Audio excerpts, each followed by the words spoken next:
ChatGPT. At 70, Kevin Costner finally tells the truth about Robert Redford. Kevin Costner was born Kevin Michael Costner on January 18, 1955, in Linwood, California. Kevin Michael Costner grew up in a working-class family. His father, William Costner, was an electrician and utility executive, while his mother, Sharon Ray, worked as a welfare worker. The youngest of three boys, Kevin's early life was shaped by frequent moves due to his father's job. These relocations taught him adaptability, independence, and resilience, qualities that would later define his acting style and his approach to life. From a young age, Costner was drawn to storytelling and creativity. Though he initially had no dreams of becoming a movie star, he attended California State University, Fullerton, where he studied marketing and finance. It was during his final years there that he discovered his passion for acting. Inspired by an encounter with actor Richard Burton on a flight, a moment that forever altered his destiny, Costner decided to pursue acting with fierce determination, taking acting classes and performing in small theater productions while working odd jobs to make ends meet.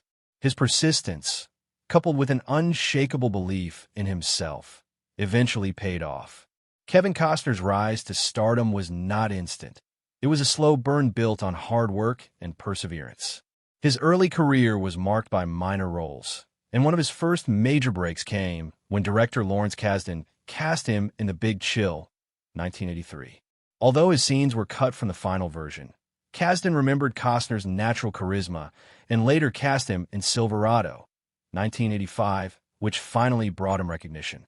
This exposure led to a string of successful films that showcased his ability to embody the quintessential American hero, rugged, sincere, and quietly powerful. The late 1980s and early 1990s marked the golden era of Costner's career. His performance in The Untouchables, 1987, cemented his status as a leading man, while Bull Durham, 1988, and Field of Dreams, 1989, made him a household name. These films reflected his deep connection to themes of integrity, redemption, and the human spirit, stories that resonated deeply with audiences. Then came Dances with Wolves, 1990, a project that would define his legacy. Costner not only starred in, but also directed and produced the epic film, which became a cultural phenomenon. It won 7 Academy Awards, including Best Picture and Best Director, solidifying Costner's place in cinematic history. His vision and courage to tell a story about Native American culture with empathy and depth set a new standard for Hollywood filmmaking. Throughout the 1990s, Costner continued to dominate the box office with a mix of historical epics and romantic dramas, including Robin Hood, Prince of Thieves, 1991, JFK, 1991, The Bodyguard, 1992, and Wyatt Earp, 1994. The Bodyguard, in particular, became an international sensation, pairing him with Whitney Houston in one of the most iconic romantic films of all time. The film's soundtrack, featuring I Will Always Love You, became one of the best-selling albums ever, further amplifying Costner's star power. Despite occasional setbacks like Waterworld, 1995, and The Postman, 1997, both criticized for their budgets and ambition, Costner remained admired for his boldness and willingness to take creative risks. Beyond his film career, Kevin Costner has shown immense versatility. He is also a talented musician, serving as the lead singer of Kevin Costner and Modern West, a country rock band that has toured internationally. His music often reflects his storytelling instincts, songs about love, loss, and the American frontier, echoing the same authenticity that defines his acting. In recent years, Costner experienced a major career renaissance with his role as John Dutton in the acclaimed television series Yellowstone, 2018-present. His portrayal of the tough, emotionally complex patriarch of a Montana ranching family has earned him a new generation of fans and critical praise, proving that his magnetism and talent remain timeless. Off-screen, Costner's life has been equally rich and grounded. He has 7 children and has spoken often about how fatherhood is one of his greatest joys. Known for his humility and generosity, he has supported numerous charitable causes, including environmental initiatives and children's organizations. Despite immense fame, Costner has maintained an image of integrity and authenticity, rarely caught in the trappings of Hollywood excess. He prefers the quiet life, ranching, playing music, and spending time with family, over red carpets and gossip columns. Kevin Costner's romantic life has been as varied and multi-layered as the tales he brings onto the screen. These years only marked divergent chapters in his personal and professional life, with his marriages to Cindy Silva and later Christine Baumgartner. Both marriages shaped him profoundly, revealing how to balance fame, family, and personal growth across decades of Hollywood stardom.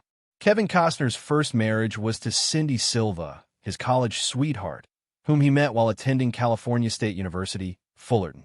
The two married in 1978, long before Costner achieved the fame that would make him one of the most recognizable actors in the world.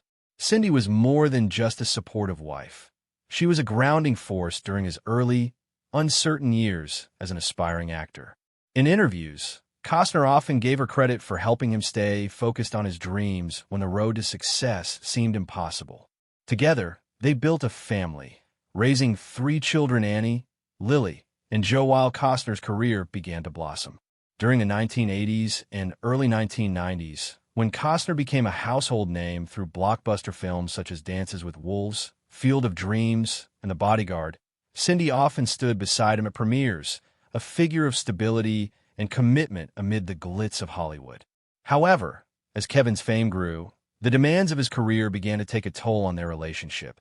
Extended periods away from home on film sets, coupled with the immense pressures of celebrity life, strained their marriage.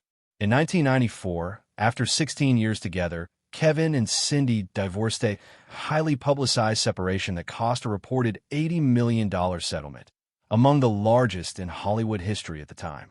Despite the pain of their breakup, both Kevin and Cindy focused on co-parenting their children and maintaining a respectful relationship. Costner would later reflect on that period as one of soul-searching and emotional reckoning. He admitted that balancing ambition with family life had been a challenge, and that his first marriage had taught him valuable lessons about love, loyalty, and the sacrifices that come with success. A decade later, Costner found love again, this time with Christine Baumgartner, a beautiful and accomplished model and handbag designer nearly 20 years his junior. The two first met in the 1990s, but didn't start dating seriously until the early 2000s. Their romance was initially met with skepticism from tabloids and fans who speculated about their age difference and Costner's readiness to settle down again. But the couple's bond proved strong. Christine brought a renewed sense of calm and happiness into Costner's life. After a brief breakup over differing views on having children, Christine wanted them, and Costner wasn't sure he did. They reconciled, realizing that their love outweighed their fears about the future. The couple married in September 2004 in a picturesque ceremony at Costner's ranch in Aspen, Colorado. The event was intimate yet grand, blending rustic Western charm with Hollywood elegance. Together, they welcomed 3 children, Caden, Hayes, and Grace, bringing Kevin's total number of children to 7. Fatherhood in his 50s gave Costner a renewed sense of purpose. He often spoke about how deeply he loved his family and how Christine's presence inspired him to embrace life's slower, more meaningful moments. For almost 2 decades, the couple looked inseparable as red carpet regulars in each other's corner for every opportunity. Christine accompanied Kevin during the era of his Yellowstone success, where he played the role of the stoic ranch patriarch John Dutton, a role that mirrored his real-life love for family and the American West. But after 20 years of marriage, the surprising end to Costner and Baumgartner came in 2024. Their divorce, similar to his first, captured widespread media attention, as fans were shocked to see another of Hollywood's seemingly enduring marriages fall apart. And while neither of them spoke much publicly about the breakup, sources close to the couple said that the hectic shooting schedule of Kevin Costner and increasing commitments outside of acting, including his pet project Horizon, an American saga, had finally taken a toll on their marriage. And though sad over their separation, both Costner and Baumgartner have shown a will to see their children happy and keep respect intact for each other. Kevin Costner has always been a man of quiet dignity, someone who lets his work speak for itself rather than chase the constant noise of Hollywood gossip. Yet, as he turned 70, the Oscar-winning actor, director, and producer decided to open up about one of the most influential figures in his life, Robert Redford. Their paths, both personal and professional, have been intertwined for decades, with Redford serving as both a mentor and a creative kindred spirit. For years, fans speculated about the relationship between the two Hollywood legends. But Costner's recent reflections have finally revealed the truth.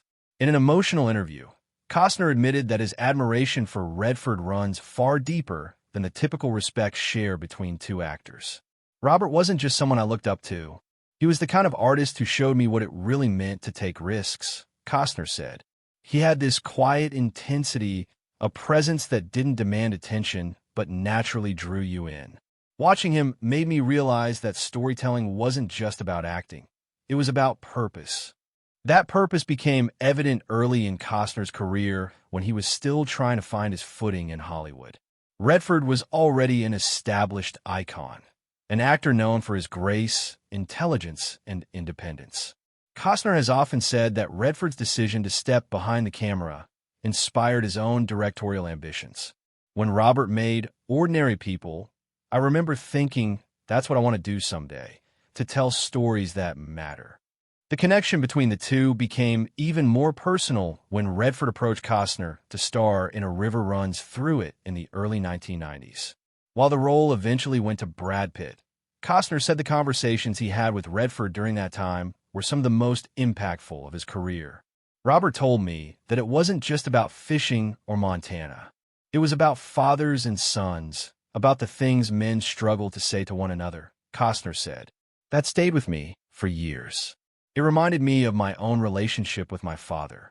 Their friendship wasn't built on flashy Hollywood parties or public appearances, but on shared values. Both men have always preferred the quiet beauty of nature to the glitz of Los Angeles. Redford, the founder of the Sundance Institute, and Costner, who built his own ranch in Colorado, share a deep connection to the American landscape. Robert and I have talked about the West more than we've talked about movies, Costner said with a laugh. We both see it as a living thing, a place that shaped us and still calls us back. Costner also looks up to the moral courage of Redford. He never sold out, insisted Costner. For a business that ultimately rewards compromise, Robert was for something. He was for independent film, for giving new voices an opportunity. That kind of integrity is rare. Nor did it go unnoticed that it was Redford's vision that gave him the courage to make Dances with Wolves, a movie nobody thought would work. I remember thinking, if Robert can bet on himself, I can too, he says. He made me believe that following your instincts is worth every risk. Even today, decades later, Costner says Redford's influence lingers in everything he does. When I direct, I still hear Robert's voice in my head, calm, thoughtful, always reminding me to slow down and find the truth in the scene, Costner reflected. He never told me what to do, but somehow he made me see things more clearly. Their bond, though largely private, speaks to something seldom seen in Hollywood: mutual respect sans rivalry. People love to pit actors against each other, said Costner, but with Robert, there was never competition. We were just two guys trying to tell stories that meant something. As Costner enters the later chapters of his career, he looks upon Redford not only as a mentor, but as a symbol of what an artist should strive to be: authentic, compassionate, and fearless. I owe a lot to him, Costner admitted softly. If I've ever made a film that touched someone, that made them stop and feel something real, it's because men like Robert Redford show me how it's done. For Kevin Costner, the truth about Robert Redford is basic yet profound. He was never just a Hollywood legend. He was a teacher, a trailblazer, and a friend who helped shape the man Costner became. Robert taught me that success isn't about fame, Costner concluded. It's about living with integrity, standing by your work, and never forgetting why you fell in love with storytelling in the first place. At 70, Costner's words carry the weight of experience, a heartfelt tribute to a friendship that transcended time, fame, and the bright lights of Hollywood, built instead on respect, shared vision, and an enduring love for the craft that defined them both.